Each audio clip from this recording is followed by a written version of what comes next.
नमस्कार, live news में आपका स्वागत है। मैं हूं तिलकराज शर्मा। आज हमारे साथ डॉक्टर एमपी सिंह हैं, जो शिक्षा शास्त्री हैं फरीदाबाद में, और इस क्षेत्र में, फरीदाबाद क्षेत्र में जाना माना नाम है जिनका, जो आज एक कोरोना को लेकर जो पूरा देश, पूरा वर्ल्ड जूझ रहा है, उस कोरोना की राहत के लिए इन्होंने एक बुक को इस समाज और इस देश को प्रदान किया है। आज इस बुक के बारे में पूछना चाहेंगे डॉक्टर एमपी सिंह से कि क्या इस बुक में ऐसे बचाव हैं जो लोगों को राहत मिल सकती है। जो ये बहुत बहुत शुक्रिया, बहुत कोरोना बहुत से आभार। जंग, जो जी। आपने ये बुक निकालने का जो विचार आया, जी। ये विचार किससे प्रभावित होकर और क्यों आपने ये बुक निकालने का, मंत्रालय से भी पहले आपने ये पहल की है, देश की शायद मुझे लगता है जी। पहली बुक है, जी। तो ये किस तरीके की पहल आपने किससे प्रेरित होके और किस लिए की? मैं आपके चैनल का बहुत बहुत शुक्रिया करता हूँ, बहुत बहुत आभार कर रहा हूँ कि मेरी बात को आप जन जन तक पहुँचाना चाह रहे हैं। साथियों, मैं कोविड-19 का कोऑर्डिनेटर होने के नाते से, क्योंकि मुझे 7 महीने हो गए इस क्षेत्र में काम करते हुए, पहले से ही फ्रॉम द बिगिनिंग जिस दिन से माननीय प्रधानमंत्री साहब ने लॉकडाउन डिक्लेयर किया था, उसी समय से इसमें काम करने का मौका मिला। तो ये एक अनूठा आपदा थी। इससे पहले इस प्रकार की कोई आपदा देश में आई नहीं थी। किसी के पास कोई इस प्रकार का अनुभव नहीं था कि कोरोना से जो वायरस है ये कैसे, कहाँ से आएगा, किस प्रकार से लोगों को बीमार करेगा, किस प्रकार का संक्रमण फैलेगा, इससे क्या हमें बचाव करने चाहिए, कैसे हम ठीक हो सकते हैं, इसके बारे में किसी के पास भी कोई अनुभव नहीं था। जबकि मैं पिछले 25 साल से आपदा प्रबंधन में काम कर रहा हूँ, तो मेरे पास जो अनुभव था वो बाढ़, भूकंप जैसी घटनाओं के लिए देश में बहुत काम किया, उसका मेरे पास अनुभव था। उसकी मेरी किताबें भी हैं, आपदा प्रबंधन पर भी है, डिजास्टर मैनेजमेंट पर है, सिविल डिफेंस पर है, रोड सेफ्टी की पर है। तो इस पर जो काम किया था उसमें मैंने किताबों को लिखा हुआ है। लेकिन जब इसमें काम जब हम कर रहे थे तो अनेकों प्रकार की परेशानियां सामने आ रही थीं कि लोगों की सोच क्या है और लोग किसी बात को मानने के लिए तैयार क्यों नहीं हैं। माननीय प्रधानमंत्री साहब ने कहा कि अपने घरों में बंद हो जाओ, तो लोग 2-3 दिन तक बंद रहे। उसके बाद में छटपटाने लगे, क्योंकि उस समय तक कोई कोरोना से मरा नहीं था भारतवर्ष में, 1-2 केस ही आया था। तो लोग मानने के लिए तैयार नहीं थे। उसके बाद जैसे उन्होंने नियम को तोड़ा, बाहर निकल कर के आने लगे, तो पुलिस ने उनको समझाने की कोशिश की, क्योंकि जिला प्रशासन, पुलिस प्रशासन उस समय सतर्क हो चुका था। माननीय मुख्यमंत्री साहब के आदेश आ चुके थे। तो जब आदेशों की पालना नहीं कर रहे थे तो उन्होंने इसको लॉकडाउन कर दिया। लॉकडाउन के रहते हुए जब 10-5 केस आ गए और उनमें से 1-2 आदमी मर गया, तब लोगों को ये पता चला कि कोरोना वायरस तो बहुत भयंकर चीज़ है। और हम कोरोना वायरस के कंट्रोल रूम में काम कर रहे थे। तो उसमें जब हमारे पास कम से कम 12 लाइन चल रही थी और उन 12 हेल्पलाइन नंबर पर सुबह से लेकर के रात तक 3 शिफ्ट चला करती थी, तो 24 लोग उसमें काम करते थे, 24-25 लोग काम करते थे। हज़ार मतलब कम से कम 3 से 4 हज़ार फ़ोन रोज़ाना आते थे। तो उन फ़ोनों को के द्वारा जो लोगों की क्वेरी होती थी, उन क्वेरी को मैंने अपने मद्देनज़र दिमाग में रखते हुए मैंने सोचा कि इसको कलमबद्ध करना चाहिए और उसको मैंने पुस्तक के ज़रिए समाज को समर्पित कर दिया है। अभी तक भारतवर्ष में किसी ने भी इस विषय पर काम नहीं किया है। सिर्फ आदेश आते हैं, चाहे वो मिनिस्ट्री एमएचए से हों, चाहे सीएमओ से हों, चाहे गाइडलाइन हो, लेकिन पुस्तक अभी तक किसी की जारी नहीं हुई है। पहली पुस्तक मैंने जारी की है। अच्छा डॉक्टर साहब, आपकी पुस्तक का हम भी आभार प्रकट करते हैं, लेकिन कहीं ना कहीं जैसे लॉकडाउन का आपने बताया, जी। जो मज्जर रहा, ऐसा मजारा रहा यहाँ पर जी। देश के अंदर, जी। कहीं ना कहीं प्रशासन की कमजोरी दिखाई दी। जी। चाहे वो हरियाणा हो, कोई भी स्टेट उठाकर जी। देख लो, और पुलिस की बर्बरता बिल्कुल सामने आई है। हम्म। कहीं ना कहीं इस किताब में उन चीज़ों का भी जिक्र होगा। निश्चित तौर पर, क्योंकि मैंने हर चीज़ को बड़ी गंभीरता से लिया है। हम पुलिस की बर्बरता तो इसलिए नहीं कह सकते क्योंकि पुलिस प्रशासन के सामने मैं बड़ा एक्सप्लेन करके आपको बता रहा हूँ कि वो आपको बर्बरता लग सकती है, लेकिन मेरी नॉलेज में बर्बरता नहीं है। क्या है कि कहीं से हमारे पास टेलीफोन आया कि साहब हमारी गली के अंदर कोरोना नहीं, इसमें एक शब्द है जी। एक जंग, जो आपने लिखा ना, जंग। जंग शब्द है, कहीं जी। ना कहीं जंग पुलिस की भी जंग रही है। हाँ, पुलिस की जंग रही है। तो उसी को मैं बखान कर रहा हूँ, उसी को मैं आपके सामने लेकर के आ रहा हूँ। जैसे हमारे पास टेलीफोन आया कि जी फलानी गली के अंदर फलां व्यक्ति है और वो कोरोना पॉजिटिव आ गया है, लेकिन वो सब्जी लेने के लिए भी आ रहा है और घर से बाहर निकल रहा है। गली मोहल्ले के लोग हैं, वो उनको समझाने की कोशिश कर रहे हैं, तो उनसे वो लड़ाई झगड़ा, परिवार के सभी लोग लड़ाई झगड़ा कर रहे हैं। और वहाँ पर कोई मतलब जैसे कि हमारी एएनएम जीएनएम वहाँ पर जाती हैं उसको लगाने के लिए, लेकिन उनको वो भी नहीं लगाने दिया जाता। और उसके बाद में वो किसी की मानते नहीं हैं, तो उनके फ़ोन आते हैं कि साहब आपसे अनुरोध है कि वहाँ पर बैरिकेड लगवा दीजिए या उसको कंटेनमेंट जोन में डिक्लेयर करा दीजिए, कंटेनमेंट जोन बना दीजिए। तो जब कंटेनमेंट जोन के लिए वहाँ पर अधिकारी जाते हैं, पुलिस को साथ लेकर के जाते हैं, तो वहाँ के जो दबंग लोग होते हैं वो वहाँ से बैरियर को तोड़ देते हैं या लगाने नहीं देते हैं और पुलिस के साथ हाथापाई करते हैं। तो पुलिस अपनी रक्षा सुरक्षा में अपनी बचाव तो करेगी, उसको दूसरे लोग क्या किस परिप्रेक्ष्य में देखते हैं वो मुझे नहीं पता, लेकिन पुलिस ने अपना रोल किया। जंग की जो बात कर रहे हैं कि इसमें स्वास्थ्य कर्मचारी, आम आदमी हाँ, के साथ जो जंग की है ना, स्वास्थ्य कर्मचारी, पुलिस कर्मचारी, सफाई कर्मचारी, ये निश्चित तौर पर इस चीज़ में रहे हैं, क्योंकि वो डायरेक्ट उस कोरोना पॉजिटिव के साथ में संक्रमण से जूझे हैं। क्योंकि दवाई लेते टाइम या उनका टेस्ट करते समय या उनको एडमिट करते समय, उनकी बेडशीट बदलते समय या उनका बिस्तर लगाते समय, ये सारी चीज़ परेशानियाँ आती हैं। इसी प्रकार से स्वास्थ्य कर्मचारी, अब जैसे कि कंटेनमेंट जोन का कोई भी है जो अपने घर में क्वारंटाइन कर दिया है, अब उसका वेस्ट मटेरियल है, जो उसको दवाई ले रहा है उसके रैपर भी होंगे, जो खाना खा रहा है या जो फल खा रहा है उसके छिलके भी होंगे या और कोई वेस्ट मटेरियल वो भी होगा। यदि वो उनने डिस्पोजल में नहीं डाला, जो सरकार की तरफ से अप्रूव्ड है, ग्रीन, रेड, ब्लैक, ये सब अप्रूव्ड है, उनमें जब नहीं डालते हैं और उसी जो घर का साफ़ सफाई का जो डस्टबिन होता है उसी में डाल देते हैं, तो उससे भी कोरोना फैलने के चांसेस हो जाते हैं।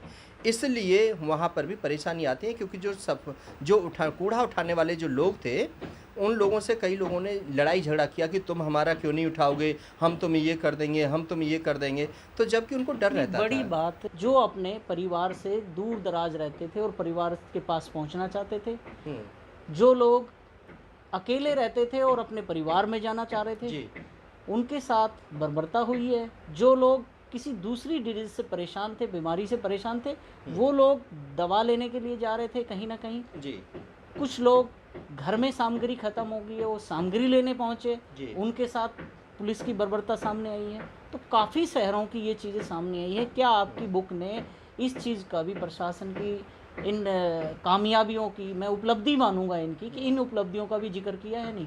देखिए, निश्चित तौर पर देखिए, आप हैं पत्रकार साथी और पत्रकारिता साथी में उसको जो नेगेटिव एस्पेक्ट आप ले रहे हो वो पॉजिटिव है।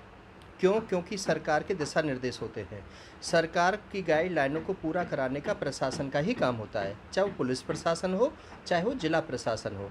खाली नोटिफिकेशन जारी करने से कोई भी नियम पारित नहीं हो जाता। अब उस रूप में कुछ नहीं पता कि आप यदि घर से बाहर निकले हो तो आप घूमने के पर्पज़ से निकले हो या आप दवाई लेने के पर्पज़ से या सब्जी लेने के पर्पज़ से जा रहे हो। कि जब उनसे पूछताछ की गई, कि कुछ लोग घर से बाहर निकले, उन बच्चों को पुलिस ने पकड़ा और जब उनसे पूछा कि तुमने मास्क क्यों नहीं लगा रखा है और तुम कहाँ जा रहे हो, क्या जा रहे हो, तो उनके पास कोई जवाब नहीं था। एक दो बार तो उन्होंने उनको झुठलाने की कोशिश की, मुझे माँ ने दवाई लेने भेजा है, मुझे माँ ने वहाँ भेजा है, मुझे पिता ने वहाँ भेजा है। जब माँ बाप से फ़ोन पर बात की गई तो उन्होंने कहा नहीं, हमने कहीं नहीं भेजा, ये हमें चकमा दे करके निकला हुआ है। तो उनको सबक सिखाने के लिए कुछ जगह पुलिस ने उठक बैठक ज़रूर उनसे कराई, या कुछ लोगों के जैसे कि बच्चे थे, माँ बाप से बात हुई और माँ बाप ने कहा कि इसको सुधार बैठक ही कराई या नहीं, डंडे भी लगाए हैं, ऐसा नहीं है। क्योंकि सब जब माँ बाप की परमिशन हो गई, माँ बाप से बात हो गई कि जी हमारी बात मानता नहीं है, हमने बहुत कोशिश कर ली है, तो आप कुछ लोगों को बंद भी किया है। ऐसा नहीं है कि उठक बैठक ही लगाई हैं, जो जैसा कि अधिकार है, जैसा उनका अधिकार क्षेत्र था कि बार बार निकल रहा है, बार बार किसी बहाने से निकल रहा है, माँ बाप को भी नहीं मान रहा, पुलिस को भी, प्रशासन को भी कर रहा है और गुमराह करने की कोशिश कर रहा है, उनको बंद भी किया है। तो अच्छा, कोरोना को लेकर एक जो आपने कहा कि प्रशासन बड़ा, मैं फरीदाबाद की बात करता हूँ, हम फरीदाबाद में हमने काम किया है और आपने भी काम किया है। जी, तो हमारे एक साथी, एक उदाहरण है बहुत बड़ा, वो उनके परिवार के मदर और फादर कोविड अटैक से एक प्राइवेट हॉस्पिटल में एडमिट हो जाते हैं। जी, जी, और प्रशासन यहाँ तक भी जहमत नहीं उठाता, सिर्फ एक पेपर गेट पे चिपकाने की तो जहमत उठा लेता है, लेकिन पूरे परिवार का कोविड टेस्ट करने की उनकी हिम्मत नहीं होती है उनके घर जाने की। ना उनको कोई ऐसा परामर्श दिया जाता है कि तुम्हें क्या मेडिसिन लेना है। उस परिवार के लिए कोई प्रशासनिक अधिकारी, कोई कर्मचारी, कोई उनके पास नहीं पहुंचता। एक पेपर लगाने वाला जरूर पहुंच जाता। यहाँ दावे ये किए गए हैं प्रशासन ने, आप लोगों की तरफ से, आप भी उस सिस्टम में हिस्से रहे हो, कि हम लोगों ने लोगों को कितनी राहत दी है। और अभी तक दावा करता है हेल्थ विभाग WHO कि इसकी कोई भी इलाज नहीं निकला है, अभी तक कोई वैक्सीन नहीं आई है, कोई मेडिसिन नहीं आई है। तो प्राइवेट अस्पताल 8-8, 9-9 लाख रुपए का जो इलाज कर रहे हैं, तो किस बिना पे इलाज कर रहे हैं? कौन सी ऐसी मेडिसिन दे रहे हैं जो मेडिसिन आई नहीं है, कोई वैक्सीन नहीं आई है, और 9 लाख 8 लाख का जो बिल बना के दे रहे हैं? तो इन चीज़ों पे थोड़ा सा क्लियर करो एक बार हमारे दर्शकों को। देखिए, मेडिकल साइड की बातें हैं, क्योंकि ज़रूरी नहीं है कि कोरोना क्या होता है कि जब भी किसी आदमी को सांस लेने में दिक्कत होती है, ऑक्सीजन लेवल उसका कम हो जाता है। इसमें 2 सवाल हैं। हाँ, मैं दोनों सवालों का जवाब दूंगा कि जब उसका ऑक्सीजन लेवल कम हो जाता है, ब्रोंकाइटिस उसको है, अस्थमा उसको रहा है, और बीपी और शुगर की बीमारी है, या उसका हार्ट अटैक पहले हो चुका है, या बाईपास सर्जरी पहले हो चुकी है, या कैंसर पेशेंट है, या कोई भी बीमारी है, तो पहले जो बीमारियां रही हैं उनकी वजह से, इम्यून सिस्टम वीक होने की वजह से ये संक्रमण हुआ, सांस लेने में दिक्कत हुई। और जब सांस लेने में दिक्कत हो जाती है, ऑक्सीजन लेवल कम हो जाता है, तो उसको वेंटिलेटर पर ले जाया जाता है। वेंटिलेटर पर ले जाने के बाद क्या है कि वेंटिलेटर हर जगह नहीं होते, बहुत कम होते हैं। जिस जगह मान के चलो जो बेड सरकार ने अप्रूव्ड किए हैं उनमें वेंटिलेटर नहीं है, तो ये परेशानी आती है। दूसरा जो आप कह रहे थे कि एक हमारे साथी हैं, उनके घर पर ही चिपका दिया गया, क्योंकि इनिशियल स्टेज पर जो जब प्लानिंग कर रहे थे उस समय पर मैनेजमेंट में कोई कमी हो सकती है। बड़ा फरीदाबाद शहर है, 40 जोन में ये बांटा हुआ था, 40 वार्डों में, फिर गांव अलग थे, तो उनमें जो पेशेंट होते थे कई बार ये दिक्कतों का सामना करना पड़ा है, ये शिकायतें आई हैं।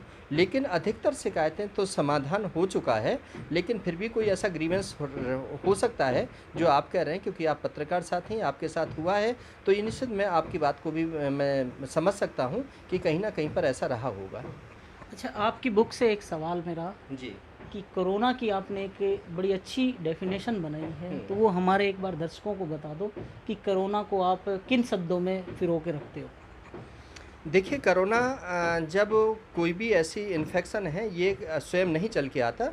जब भी हम कहीं जाते हैं या किसी से हाथ मिलाते हैं, किसी के गले मिलते हैं, या मास्क मतलब किसी से घंटे आध घंटे चेहरे से चेहरे मिला करके जब हम बात करते हैं, तो ये दूसरे संक्रमण से आता है।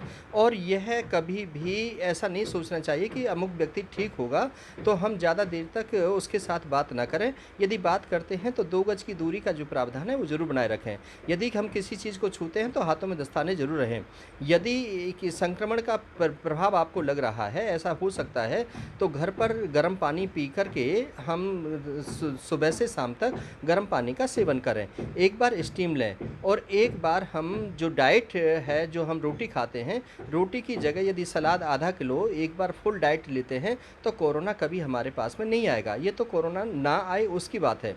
यदि कोरोना हो जाता है तो घबराने की ज़रूरत नहीं है, क्योंकि इसमें रिकवरी रेट अच्छे आ रहे हैं। यदि आपको लगता है, क्योंकि कई बार क्या हो जाता है, बहुत सारे लोग हैं जब तक कोरोना पॉजिटिव का टेस्ट कराते हैं और कोरोना पॉजिटिव नहीं आते, जब तक वो अपने सारे कामों को करते हैं, अपने बीवी बच्चों के साथ भी रहते हैं और सारा काम करते हैं, क्योंकि उनके दिमाग में नहीं है। लेकिन जैसे ही टेस्ट होता है उसी समय साइकोलॉजिकल उनके दिमाग में आता है कि मैं तो कोरोना पॉजिटिव हो गया, और घर वाले भी सोच लेते हैं कोरोना पॉजिटिव हो गया, इससे दूरी बनाओ, इसे न तो उसके बर्तनों को छूते, ना उसके कपड़ों को छूते, ना उसके साथ रहने की कोशिश करते, सब दूरी बना लेते हैं। जबकि वो अपना ही बेटा होता है, अपनी बहू होती है, अपनी बेटी होती है, सब कुछ होता है, लेकिन साइकोलॉजिकल उसको इतना दूर कर देते हैं, फिर पड़ोसी भी घृणा करना शुरू कर देते हैं।